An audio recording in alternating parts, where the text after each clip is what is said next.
करते हैं और पूरा मुल्क इंशाल्लाह ये शाम तक सड़कों के ऊपर होगा। ऑफ कोर्स, अगर इनकी हुक्मरानों की आंखें ना खुली और इन्होंने होश के नाखून ना लिए तो शायद ये लॉन्ग मार्च फिर हफ्तों की बात नहीं है, चंद घंटों के अंदर ही शुरू हो जाए। जी, इस फैसले को चैलेंज करेंगे। हमारे वकला फैसले की कापी लेके उसकी तैयारी कर रहे हैं। सड़कों पर एहतजाज होगा और अदालतों पर भी इस फैसले को चैलेंज करेंगे। हम इस फैसले को नहीं मानते।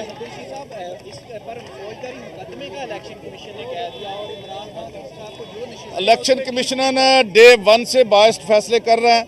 हमने खुला चैलेंज किया हुआ है। हमने उसके खिलाफ वो जुडिशल जो है रेफरेंस भी दायर किया हुआ है और मैं समझता हूं कि इलेक्शन कमीशन ने जो ये कुछ किया है ये सब कुछ बड़ा शर्मनाक और अफसोसनाक है। कौम इसको नहीं मानती, इसको चैलेंज भी करेंगे और इसके खिलाफ एहतजाज भी जारी है। ये पकड़ ले किसका